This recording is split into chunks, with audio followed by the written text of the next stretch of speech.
how to check if there is any density discrepancy in a model? This is a question that I have got from a user. I can understand from this question that user is working on an assembly and he is finding it difficult or tedious to find out if there is any inaccurate, incorrect densities applied in any of the bodies.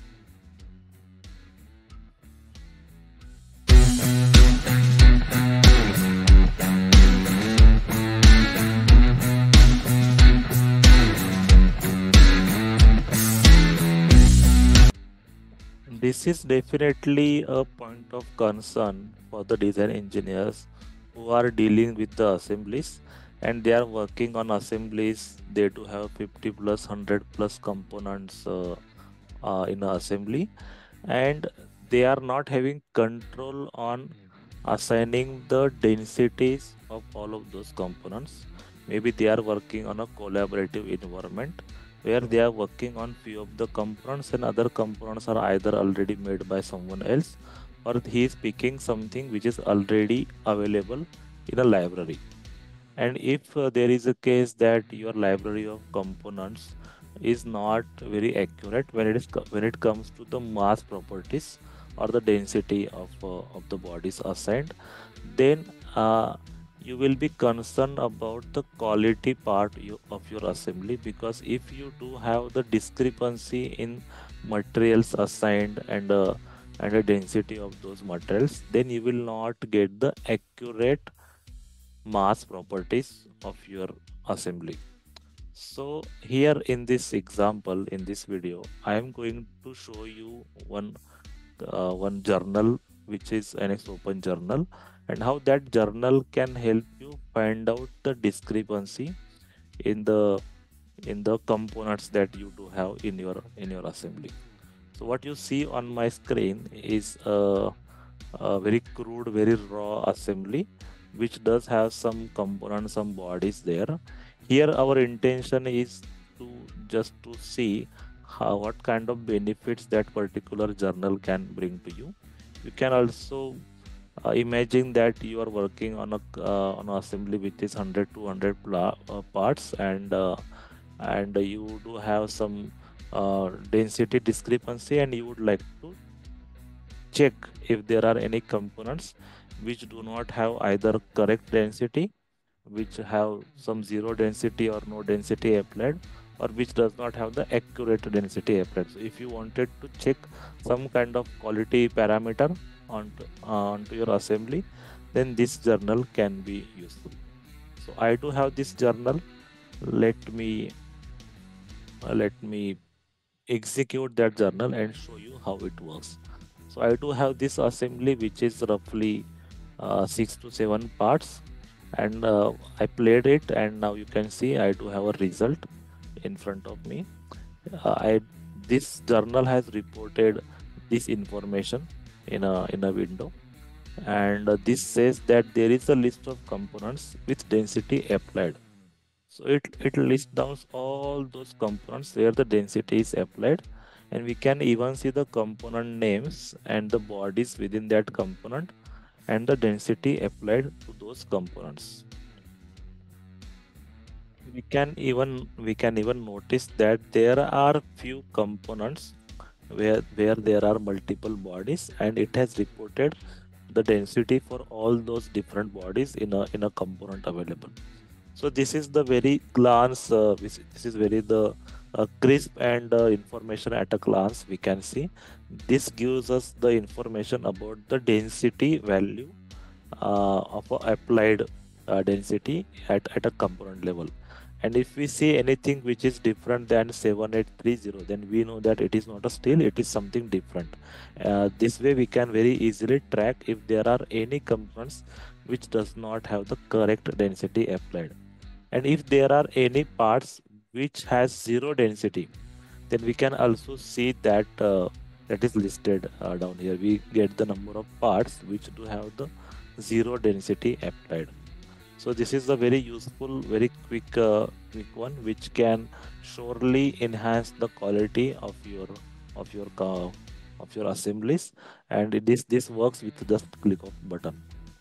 Let me show you one another example.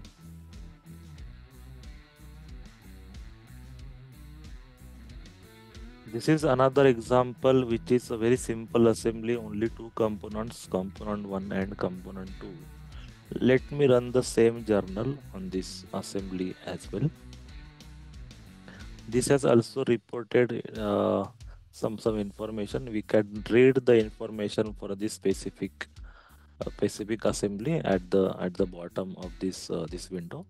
It has said that there is a component 1 which has a body density which is over the density of steel. So we can very easily find out that there is a component or there is a body which does not have the correct density applied. It should be either the component which is not steel and which is of this density value, or it is the most obvious thing is that it could be a wrong density which is applied to this component. And this is very quick check we can do, and we can find out if there are any quality issues at when it comes to the density applied to any of the component.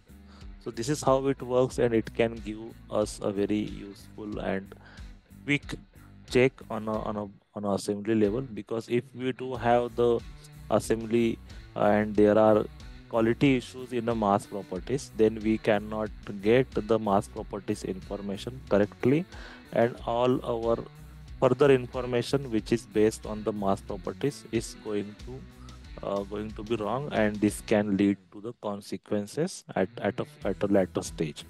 So this is just one simple example of a journal which can be just uh, with a click of button we can get the quality issues very well highlighted from a assembly level. And yeah, so this is what is the benefit of NXOpen programming that you as a design engineer can have. This is what I would like to share in this specific video. Let me take you through the journal itself quickly. Here I do not have an intention to explain this entire journal to you. I know that all of you are returning to my channel or are NXOpen customization and programming learners. Most of you are already design engineer working with NXCAD software, and few of you already have got some knowledge of programming language as well. But but the guys, you might be at a different level. You might be at a different level of your learning, and I do not want to confuse you if you are not at the right level where you can understand the uh, the the journal itself. So here my intention is not to explain you the journal, but my intention is to show you how how a simple journal can be very beneficial for you doing day-to-day routine jobs for you as a design engineer. But I can quickly take you through this journal, and I can also explain the important parts of it. There are two important parts of this journal. The first is the attribute information. This journal reads the attribute information of a model of a component, and it fetches the material information and density information from it, and it is making sure that the units, the density units are used are kilogram meters, because we only wanted to check with these units the density itself, and we get to know the density.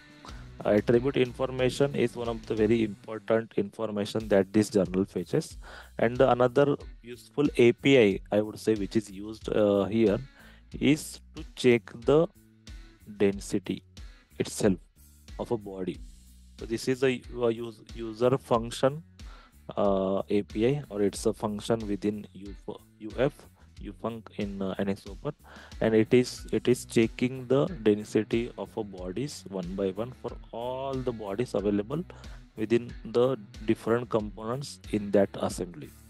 So it checks that, and there is a certain logic which is framed here, which goes through all of the bodies one by one, and it checks the density, and it reports that density in a window like this, which we can see here.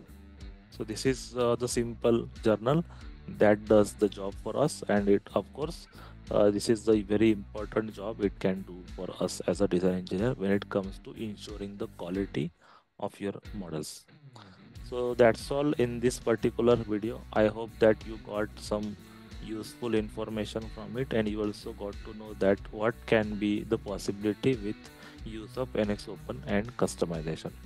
Thank you for being till the end and watching my video. Hope you liked it.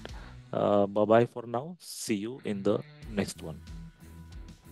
Introducing the ultimate guide for beginners.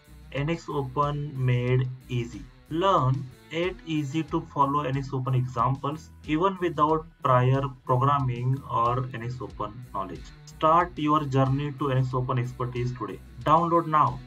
If you like this video, then definitely please uh, hit that like button. And if you wanted to receive such video updates from me, then please do subscribe to my channel as well. Thank you for now. See you. Bye bye.